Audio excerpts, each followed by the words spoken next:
Now I'd like to move on to economics.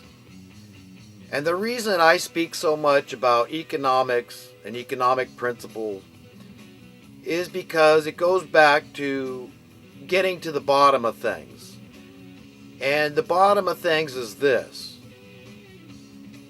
that the root of all evil is money. Yes, I know what Jesus taught, that it is the love of money that is the root of all evil. So what is the love of money?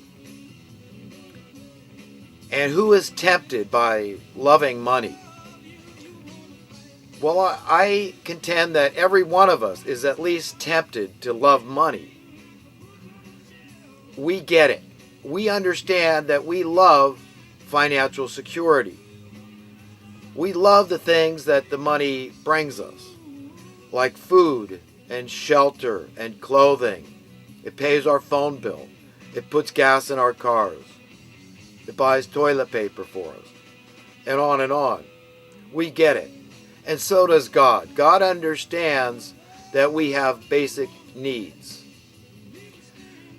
But fundamentally, we all have to understand just how taken we all are to the degree of the spell that we've been put under by the money masters. These are the top money lovers that will stop at absolutely nothing to keep their lot.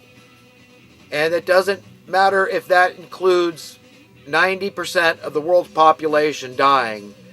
These top people are that wicked that they would just as soon, especially in this day and age where they don't need consumers, they don't need servants.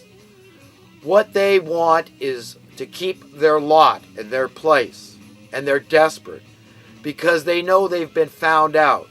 The curtain has been lifted. This period in history was predicted thousands of years ago by Isaiah the prophet,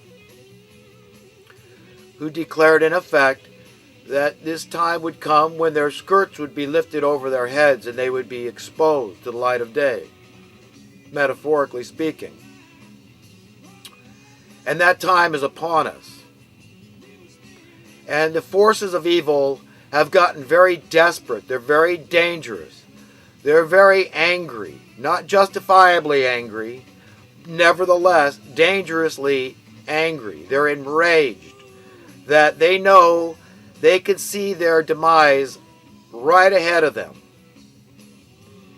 And they don't like what they're seeing because they're not going to stand much longer. That good is going to prevail on this earth.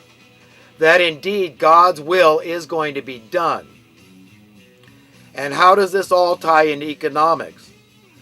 Well, let's ask ourselves, how an almighty creator God who loves all of us equally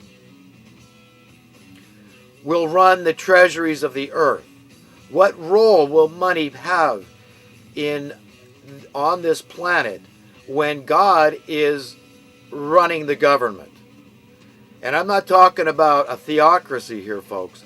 I'm talking about a sea change to beat the band on an exponentially unprecedented level. We're talking about the end of one age and the beginning of a new age. This is exactly, precisely what Jesus described was going to happen at a given period of time. Jesus gave us a number of signs to look for right before this happened. This is evidence that God doesn't want us caught with our metaphorical pants down. He wants us ready and prepared for His return, because it will happen on God the Father's timetable. Jesus said, I don't know exactly when that's going to be. The angels in heaven don't know exactly when that's going to be. But that time will come, and God's will be established and accomplished and done on earth as it is in heaven. That indeed this earth, this planet, will be cleansed like a diseased cell on the body of God. That albeit God is the perfect representation of patience and restraint and forbearance, that God wishes none to perish, but all to come to repentance, that he does not delight in the destruction of the wicked.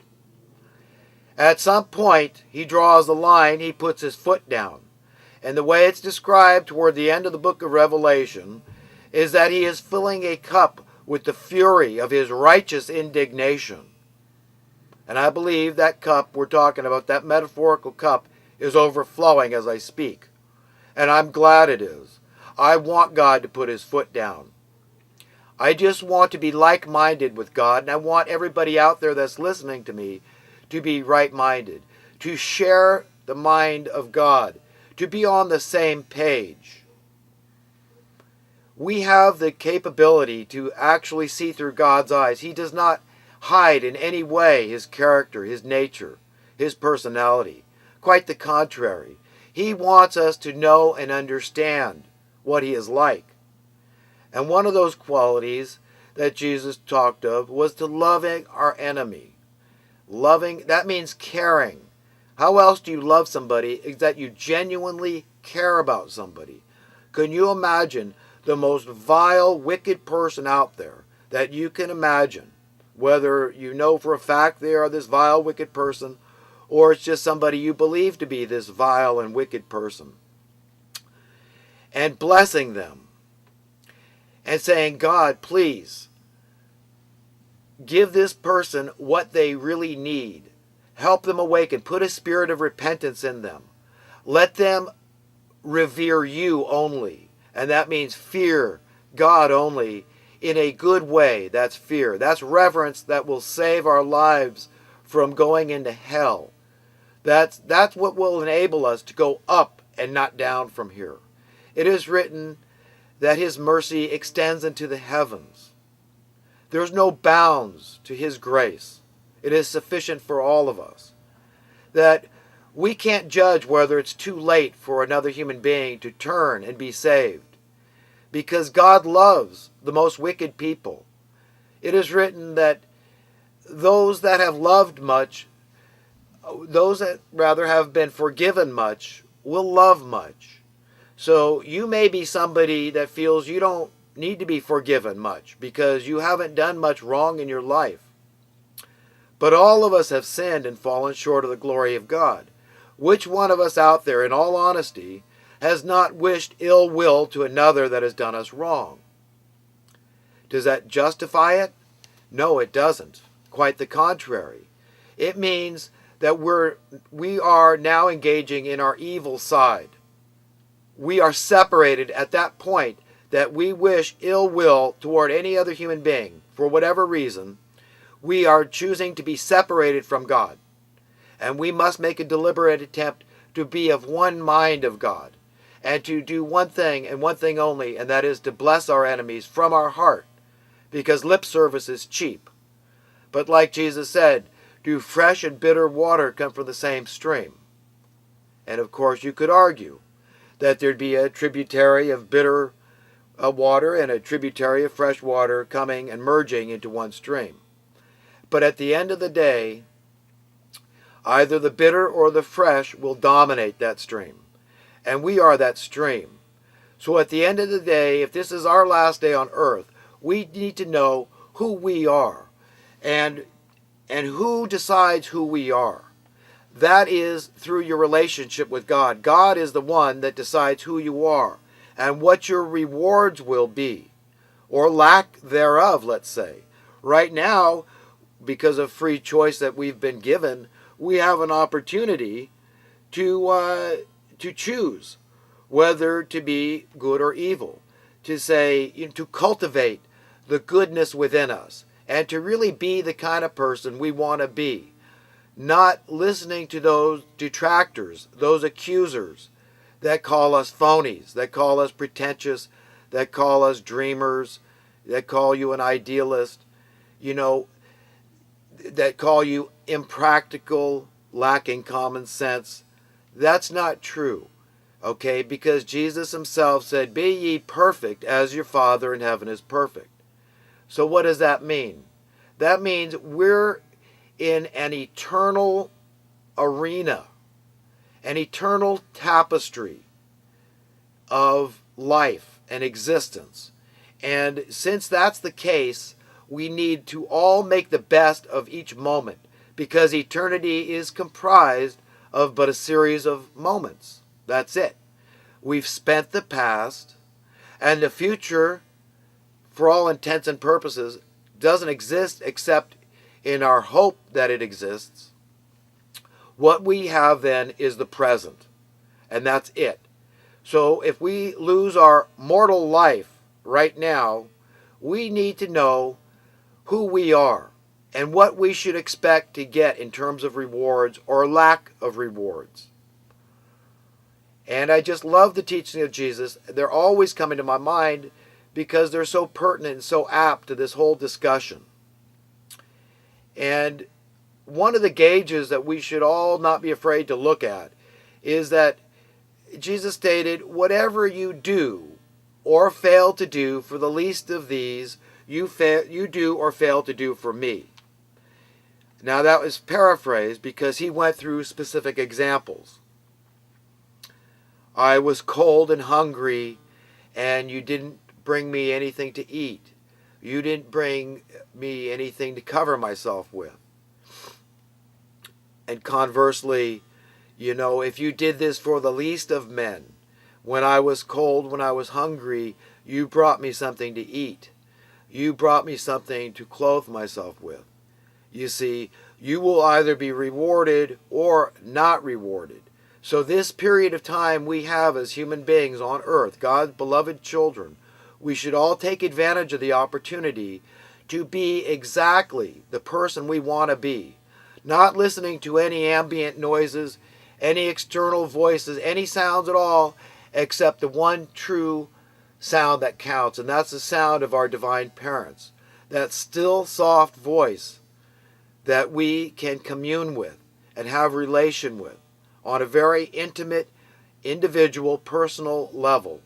All of us should take time out of our day to really just be comforted with knowing that presence is ubiquitous, that God is all around us, wanting us to be at peace, wanting us to have joy and contentment, but not to be selfish, to think about others, to understand our inextricable interconnectivity, to understand that our welfare is intertwined and there's no separating it. There's nothing you can do except go forth and see the job that we have at hand. In working for God, in being His faithful servants, we go out and we spread truth. We spread the light. We spread goodwill. It's said to spread the gospels to all the world. Gospel meaning good news. And the good news is that God is real. God is potent. Jesus Christ was raised up from the dead. And that God is a really good and loving God, and He's not bad in any way. There's no bad in God. He never lies. He never murders. He never does anything untoward, any human being. His judgments are true. His name is vindicated throughout the universe, and it will be firmly vindicated on the earth.